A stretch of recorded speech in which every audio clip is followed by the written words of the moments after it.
Nüüd on lõplikult selge, mida Donald Trump Lähis-Idas plaanib, sest täna ei alustanud ta lihtsalt uuesti sõda Iraaniga, vaid laiendas seda 2 eraldi rindele. Viimase ööpäeva jooksul tegi Donald Trump 4 asja, mis eraldi vaadates tunduvad lihtsalt episoodidena, kuid kokku moodustavad ühtse strateegia.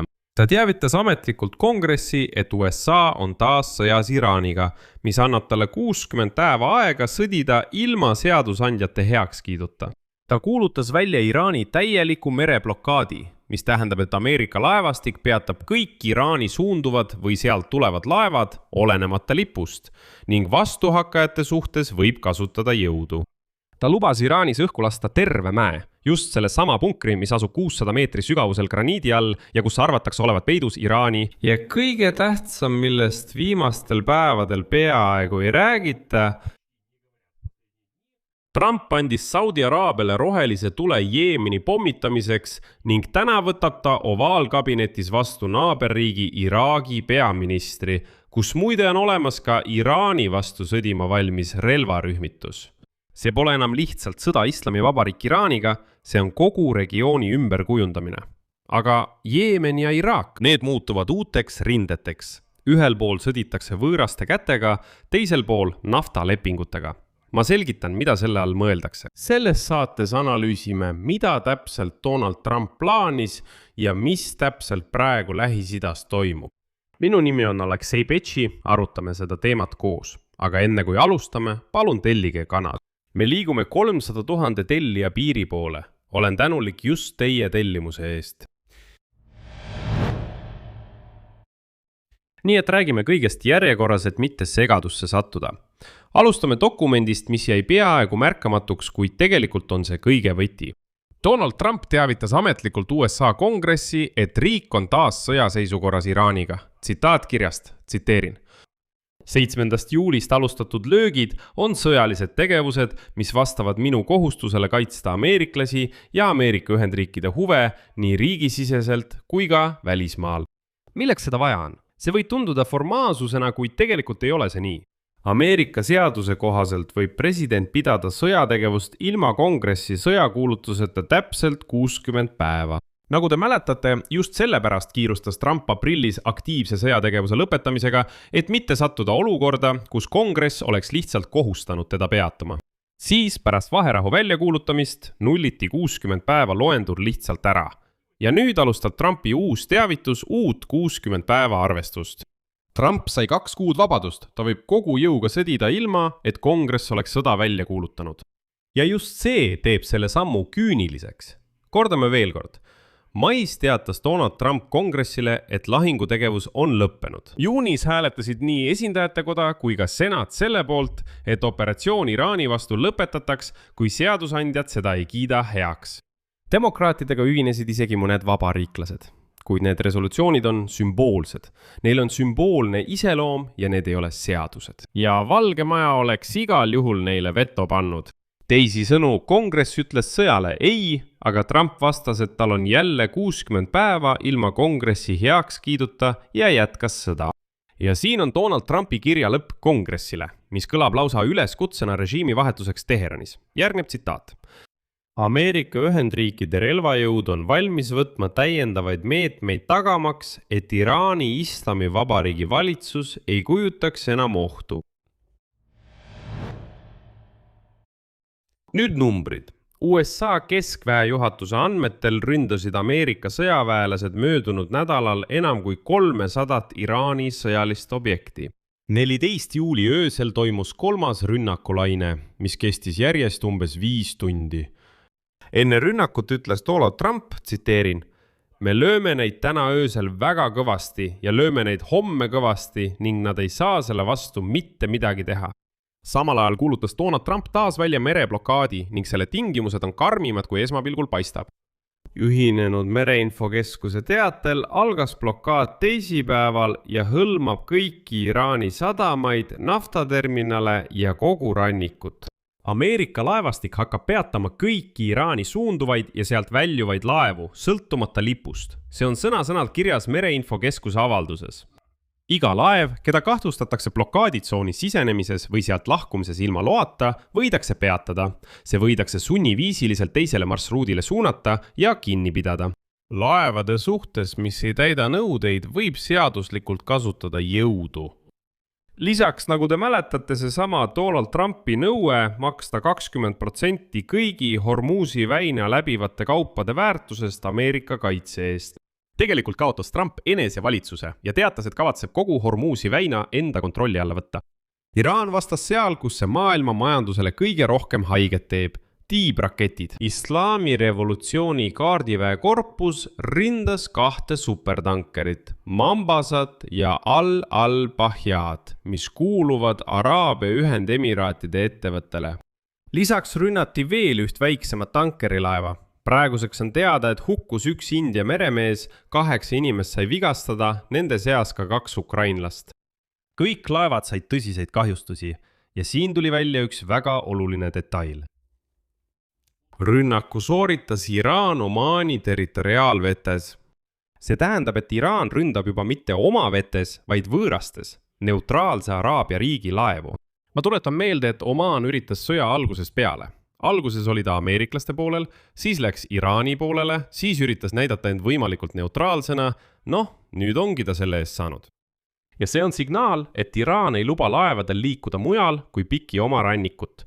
Nagu me juba siin YouTube'is oleme välja selgitanud, on Hormuzi väinas 3 marsruuti. Mööda Iraani rannikut, mööda Omaani rannikut ja läbi väina keskosa. Iraan nõuab, et kõik laevad liiguksid just mööda Iraani rannikut. Vastasel juhul ründab ta neid ja seda ta põhimõtteliselt teebki. Islami revolutsioonilise kaardiväe korpuse tänaste rünnakute seletus on praktiliselt pilkav.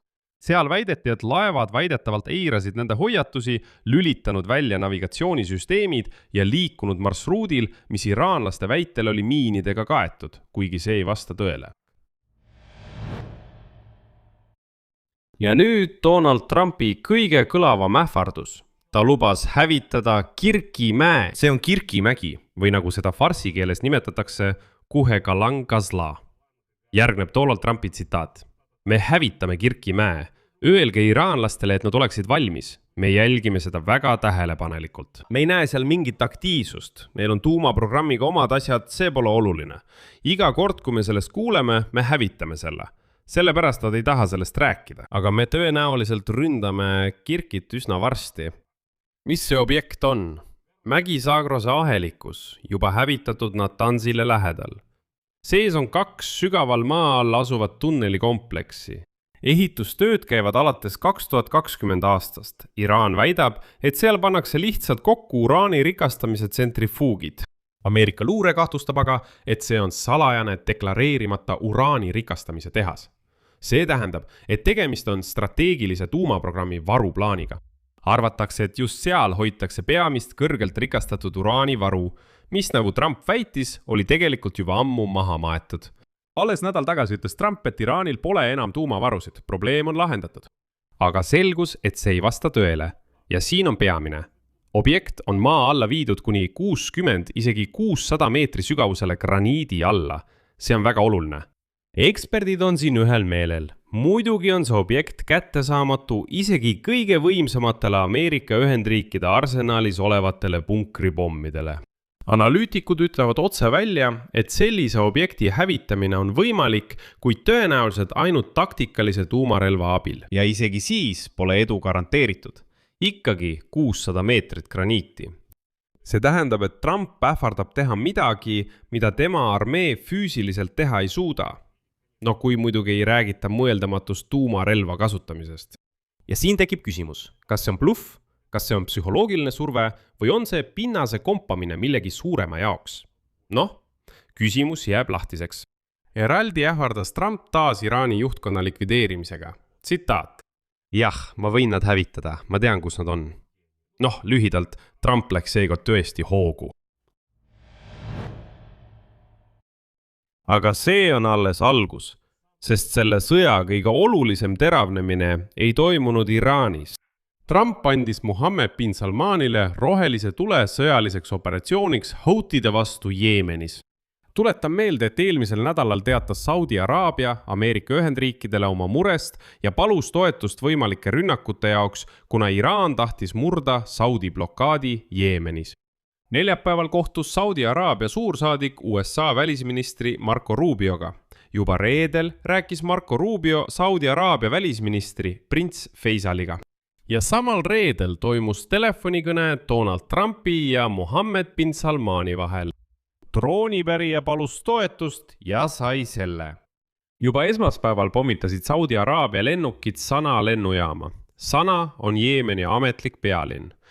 Ametlikuks ettekäändeks oli mitte lubada maanduda Mahaneeri lennukil, mis tõi Huti delegatsiooni Ali Khamenei matustelt Iraanis. Ameerika ametnik selgitab, et Mahaneer on siiski islami revolutsioonilise kaardiväe lennufirma ning see on Ameerika Ühendriikide sanktsioonide all. Ja pardal ei olnud tõenäoliselt mitte hutid, kes tulid Ali Khamenei matustelt, vaid seal oli relvi, rakettide osi ja sõjalisi spetsialiste, kes pidid aitama hutidel sõjaks valmistuda. Hutid vastasid ballistiliste rakettide ja droolidega Abha lennujaamale Edela Saudi Araabias ning hoiatasid lennufirmasid, et hoiaksid eemale Saudi õhuruumist. Miks see on tõesti murranguline hetk? See on kõige tõsisem piiriülene eskalatsioon alates 2022 aastast ning see võib tähendada 4-aastase vaherahu kokkuvarisemist ja laiendada sõda USA ja Iraani vahel. Ja siin on märkimisväärne asjaolu, et Mohammed bin Salman teavitas Donald Trumpi ette ja palus, nagu öeldakse, loa rünnakuks. Tähendab, et Saudi araablased valmistuvad suureks sõjaks ning kauplevad juba ette välja USA sõjalist ja diplomaatilist toetust. Veel hiljuti, tuletan meelde, säilitas Saudi Araabia avaliku neutraalsuse USA ja Iraani sõjas ning sõja alguses keeldus isegi lubamast Washingtonil kasutada oma territooriumi operatsiooniks Teherani vastu. Asi on selles, et Saudi Araabia taastas suhted Iraaniga alles hiljuti. 2023 aastal Hiina vahendusel. Aga see oli viga ja nüüd on nad, Saudi Araabia on tegelikult asunud Ameerika Ühendriikide poolele ja avanud teise rinde. See saab Iraani jaoks olema väga valus, sest nad võivad kaotada oma kõige võimsama tänapäevase proksijõu Jeemeni Huthid. Aga see pole veel kõik. Tundub, et on tekkimas veel üks rinne. Täna, 14. juulil, võtab Trump Valge Maja ovaalkabinetis vastu Iraagi peaministri Ali al-Zaidi. Ja see ongi sõja laienemise teine rinne, ainult et siin ei sõdita pommidega, vaid seni veel nafta ja ultimaatumitega. Kuid kuumast faasist polegi nii kaugel. Kes üldse on al-Zaidi? See on ärimees, kellel pole üldse poliitilist kogemust, kes tuli võimule sõna otseses mõttes selle aasta mais. Nagu ütles Iraagi diplomaat, tsiteerin, see on Donald Trumpi valik. Ta on Iraagi Trump, ärimees. Nüüd hakkab raha jälle Iraaki voolama. Asi on selles, et Trump kritiseeris isiklikult Nuri al-Maliki kandidatuuri, tema konkurenti, pidades teda Teheranile liiga lähedaseks. Al-Zaidi ametisse nimetamist tervitas ta sõnadega, tsiteerin, suurejoonelise uue peatüki algus, lühidalt, ta on Donald Trumpi soosik ja lõpuks sai temast Iraagi peaminister. Aprillis külmutasid USA New Yorgi Föderaalreservi panga hoiul olevad Iraagi naftaturude ülekanded. Ja nüüd taastati need rahasaadetised sõna otseses mõttes eelmisel nädalal, täpselt al-Zaidi visiidi ajaks Valgesse Majja. Selle tulemusena muutus ta rohkem kui lojaalseks. Mida nõuab Washington praegu Iraagilt? Ja just see ongi kõige huvitavam. Täielikult relvitustada. Jutt käib ju Iraani-meelsetest šiitlikest relvarühmitustest, kes ründasid Ameerika baase pärast sõja algust. Valge Maja teatas, tsiteerin, Ameerika Ühendriigid on selgelt andnud Iraagile mõista, et on ülioluline säilitada suveräänsus ja takistada Iraani toetatud oma kaitsevägede rünnakuid oma piiride sees. Me teame, et käivad arutelud mõnede oma kaitsevägede relvitustamise üle ning me teeme kaalutletud otsuseid tegude ja mõõdetavate tulemuste põhjal. Ja nüüd on šiitide täieliku relvitustamise tähtaeg Iraagis, 30. september. Aga loomulikult on kõige võimsamad rühmitused juba teatanud, et nad ei kavatse niisama relvi maha panna. Ja see tähendab, et neid püütakse sundida seda tegema jõuga. Mida saab Iraak vastu? Nafta ja gaasitehingud, sisuliselt rahavoo. ja kõige silmapaistvam neist tehingutest on kokkulepe fondi loomise kohta, kuhu Iraak paneb 500 000 barrelit naftat päevas vastutasuks Ameerika abile elektrienergia arendamisel. Noh, see on ametlikult välja öeldud. Lisaks palub Bagdad tootmiskvooti väljaspool OPEC-i ülempiire ja USA võib selle kvoodi anda. Noh, leppida saudidega kokku. Donald Trumpi loogika on kristallselge. Iraak kaotas tohutult tulu, kuna Hormuzi väin suleti. See laht on tema ainus väljapääs merele. Washington pakub alternatiivseid ekspordimarsruute vastutasuks Iraagis asuvate Iraani toetatud rühmituste desarmeerimise eest. Sisuliselt on see riigi väljaostmine Teherani mõju alt. Ja see pole veel kõik. Kolmas suund on Liibanon. Paralleelselt toimuvad Roomas USA vahendusel Iisraeli ja Liibanoni läbirääkimised. Arutatakse 26. juuni raamkokkuleppe elluviimist. Seal on teemaks konflikti lõpetamine, samuti taas nende rühmituste relvitustamine, keda toetavad iraanlased. Liibanoni armee paigutamine Lõuna-Liibanoni ja Iisraeli vägede järk-järguline väljaviimine. Siin on oluline märkida, et need läbirääkimised tõid Liibanoni küsimused tegelikult välja USA ja Iraani kokkuleppest.